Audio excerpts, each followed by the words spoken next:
More than 40 years after its release, Ghosts remains Japan's biggest hit, and I still find that remarkable. On paper, it simply shouldn't have happened. There are no obvious hooks, no driving rhythm, and very few of the musical ingredients you would normally expect from a top 10 single. It is quiet, restrained, and completely confident in taking its own path. Yet in 1982, it reached number 5 in the UK, and has gone on to become one of Japan's most enduring songs. I've often found myself wondering why. The first time I heard Ghosts wasn't on tin drum, it was on oil on canvas. At the time, it wasn't one of the songs that immediately stood out to me. I was much more drawn to Vision of China, Sons of Pioneers, and The Art of Parties. Those were the tracks that instantly captured my imagination as a teenager. Ghosts was different. It never demanded my attention. Instead, it quietly stayed with me. Over the years, without me really noticing, it became one of the Japan songs I returned to more than almost any other. Looking back now, I don't think Ghosts changed. I was the one who changed. Life experience, maturity, and a deeper appreciation of music allowed me to hear things that had always been there. Perhaps Ghosts isn't a song that reveals everything the first time you hear it. Perhaps it waits until you're ready to hear it.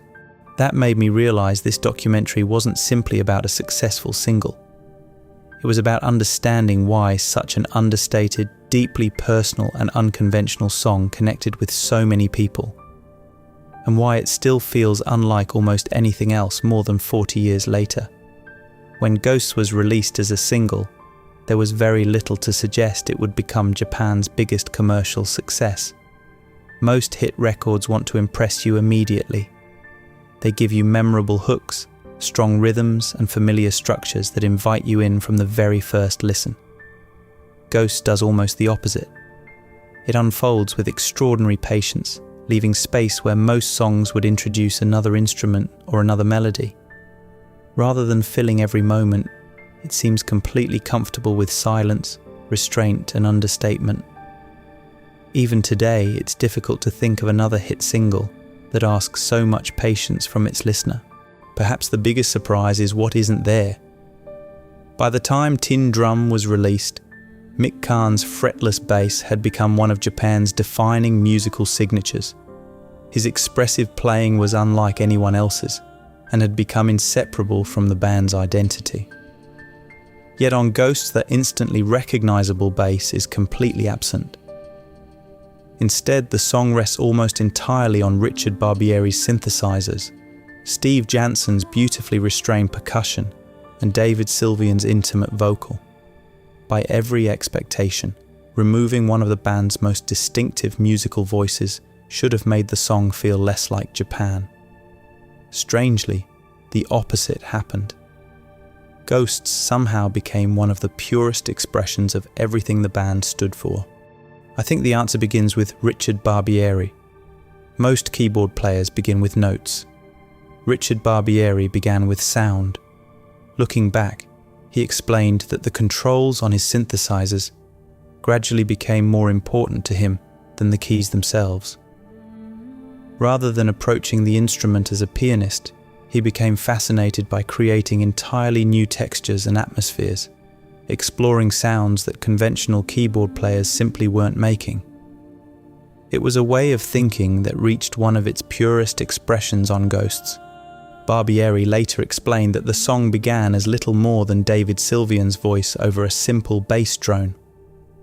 From there, the arrangement slowly grew inside the studio, one carefully designed sound at a time. Together, he and Sylvian became almost obsessive about making every individual sound feel new and different. Rather than looking to other keyboard players for inspiration, Barbieri found himself drawn to the abstract electronic works of Karlheinz Stockhausen, where sound itself became as important as melody. That philosophy found its way into Ghosts. Every texture, every atmosphere, and every carefully chosen sound became part of the composition rather than simply decorating it. The more I listened to Ghosts over the years, the more I found myself drawn to one particular sound. It's the extraordinary percussive synthesizer that gently carries the chorus, almost like a synthesizer and a marimba merged into a single instrument. As someone who has spent decades programming synthesizers myself, I've even tried recreating that sound using the very same Prophet 5 that Richard Barbieri used on Ghosts. While it's possible to come surprisingly close, I've never quite captured the depth, movement, and atmosphere that make it so unmistakably his. Perhaps that's because Barbieri wasn't simply creating synthesizer sounds. He was creating an emotional landscape, one that still feels unlike anything anyone else was doing at the time. If Richard Barbieri created the emotional landscape of Ghosts, David Sylvian became the voice that invited us into it. Looking back, he described Ghosts as the most personal song he wrote during his years with Japan, and perhaps that's one of the reasons it still feels so honest today. At the very moment the band was finally achieving the success they had worked towards for so many years, he found himself questioning whether it had brought the fulfillment he had imagined. Rather than celebrating success, the song quietly reflects on uncertainty, self-discovery, and the uneasy feeling that reaching your destination doesn't always answer life's bigger questions. Virgin Records were reportedly unconvinced that such an understated song should be released as a single, but Sylvian believed there was something genuinely original and truthful about it. Looking back now, it's difficult to disagree. In many ways, Ghosts also feels like a glimpse into the future. Only 8 months after its release, Japan came to an end. Sylvian later reflected that the song had almost anticipated that decision, becoming the first step towards the more personal and uncompromising direction he would later pursue as a solo artist. When you know what happened afterwards, it's difficult not to hear Ghosts differently.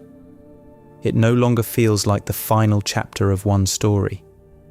It feels like the beginning of another. Perhaps that's also why the song has never really belonged to a particular time. While it was born from one specific moment in David Sylvian's life, the emotions it expresses reach far beyond that. Some people, at some point in life, discover that success, ambition, or achieving a long-held goal doesn't always bring the answers they expected. Others simply recognize that quiet moment when certainty gives way to reflection. Ghost never tries to explain those feelings. It simply allows them to exist, and perhaps that's why so many listeners have continued to find something of themselves within it over the years. Thinking back to my own relationship with the song, I realized that my appreciation of it has changed in much the same way. As a teenager, I admired its atmosphere without fully understanding what made it so special. Today, I hear something very different. Richard Barbieri's remarkable sound design still fascinates me every bit as much as it did when I first discovered it. But now I also hear the emotional honesty behind David Sylvian's performance.